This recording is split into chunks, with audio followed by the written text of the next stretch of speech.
Hello everyone, I am Dr. Digambar Ghodke. I would like to welcome you all to this lesson 5 on research methodology. Having discussed the key terms in research and research methodology in lesson 3 and 4, in this lesson and in the next lesson too, we shall talk about different types of research. The different types of research include applied research, basic research, correlational research, descriptive research, ethnographic research, experimental research, exploratory research, grounded theory, historical research, phenomenological research, qualitative research and quantitative research. We shall begin our discussion with the first type, that is applied research. An applied research is a non-systematic way of finding solutions to specific research problems or issues. These problems or issues can be on an individual, group or societal level. Applied research is called non-systematic because it goes straight to finding solutions. Further, it is often called a scientific process because applied research uses the available scientific tools and puts them to use find answers. Like in regular research, the researcher identifies the problem, makes a hypothesis and then experiments to test it. Applied research goes deeper into the findings of true or basic research. It has 3 types. First is evaluation, then research and development, and the third type of applied research is action research. The evaluation research leads to objective research or helps people make better decisions sooner. Most of the time, evaluation research is used in business settings. The organization uses this research to figure out how the overhead costs can be cut down a lot. The second type of applied research is research and development. This research aims to create or design new products, goods or services that meet the needs of certain markets in society. It focuses on the market needs, finding new ways to improve products that already meet an organization's needs. The third type of action research, applied research, is action research. An action research is a way to learn about things that happen in everyday life and nature. Its goal is to find real world solutions to business problems by pointing the business in the right direction. The applied study is used in business, education, science and many other fields. To talk about the example of action research in the education field, action research in education field is used to test different ways of teaching and to find better ways of teaching and learning. Before implementing new education policies, they are tested to see how they will work, how they affect teaching and how the classroom works. Applied education research uses both quantitative and qualitative methods to collect data from first-hand sources. This information is then looked at and interpreted differently to generate valuable results or conclusions. Having talked about the first type. Now we shall go ahead with the second, that is basic research. Basic research is a type of research used in the scientific field to understand and extend our knowledge about a specific phenomenon or field. It is also described as pure investigation or fundamental research. This type of research contributes to the intellectual body of knowledge. Basic research is concerned with the generalization of a theory in a branch of knowledge. Its purpose is usually to generate data that confirms or refute the initial thesis of the study. It can also be called foundational research because it helps in building many things on this foundation, and more practical applications are made. The examples of basic research can be seen in medicine, education, psychology, technology. Examples of basic research in education include the following questions. How does the language acquisition device work on children? How does the human retentive memory work? How do teaching methods affect students' concentration in class? The advantage of basic research is critical for expanding the pool of knowledge in any discipline, while the disadvantage is the findings of this type of study have limited or no constructive conclusions as such. Now we shall go ahead with the third type of research, that is correlational research. Correlational research is a type of non-experimental research method. In this type, a researcher measures two variables and assesses the statistical relationship between them with no influence from any inessential variable. Correlational research is a type of descriptive research that helps assess how two variables may vary together. In this research method, researchers analyze the relationship and characteristics between each variable without manipulating them. A correlation can identify a connection, but it cannot establish causation or prove that changing one variable will directly impact the other in a cause and effect manner. In statistical analysis, distinguishing between categorical data and numerical data is essential. Categorical data involves distinct categories or labels, while numerical data consists of measurable quantities. In gauging the correlation between two variables, we employ a statistical tool called a correlational coefficient, often referred to as Pearson's correlation coefficient or Pearson's R. This numerical value always falls within the range of -1 to 1. There are three scenarios that help us understand the relationship between these variables. The first one is positive correlation.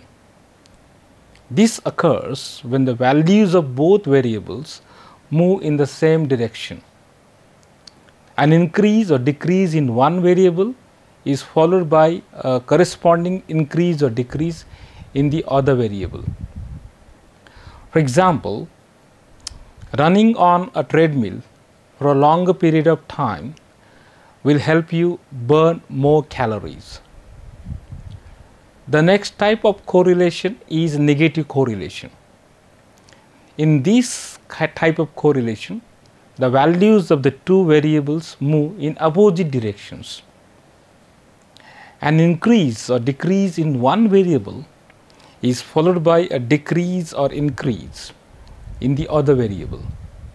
For example, a student who has many absences has a decrease in grades. The third type of correlational research is there is no correlation between the two variables. A change in one variable may not necessarily see a difference in the other variable. For example, being a millionaire and happiness are not correlated. An increase in money doesn't lead to happiness. In correlational research, the researcher can collect data for the correlation study through naturalistic observations, surveys, and documentary research. The advantages of this research are: first, it is easy to collect much information from many subjects at single time. Second, there can be wide range of variables and their interrelations. Thirdly, the study variables are not easily produced in the laboratory. However, this research has its disadvantages too. They include: the first disadvantage, it does not indicate causation, that is cause and effect relationship. Secondly, there can be problems with self-reporting method. Having talked about correlational research, now we shall go ahead with the fourth type, that is descriptive research. This type of research provides accurate portrayal of characteristics of a particular individual, situation, or group. It is also known as statistical research. Descriptive research deals with everything that can be counted and studied, which have an impact on the lives of people. Descriptive research aims to accurately and systematically describe a population, situation, or phenomenon. It can answer what, where, when, and how questions, but not why questions. A descriptive research can use a wide variety of research methods to investigate one or more variables. Unlike in experimental research, the researcher does not control or manipulate any of the variables, but only observes and measures them. Descriptive research is an appropriate choice when the research aim is to identify characteristics, frequencies, trends, and categories. It is useful when not much is known yet about the topic or problem. Before one can research why something happens, one needs to understand how, when, and where it happens.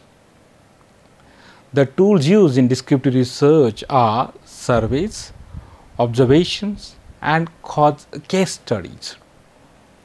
The advantage of this research include: firstly, they are less expensive, time consuming. In descriptive research, the researcher can collect a large amount of notes for detailed studying. This is the second advantage. Whereas the disadvantage of this research is: the first, it requires more skills. Secondly, it does not identify cause behind the research. Now we shall go ahead with the next type of research, that is ethnographic research. Ethnography is a study through direct observation of users in the natural environment rather than in a lab. The objective of this type of ethnographic research is to gain insights into how users interact with things in the natural environment. Ethnographic research involves investigation of a culture through an in-depth study of members of given culture. It is a qualitative research study which looks at social interactions of users in a given environment.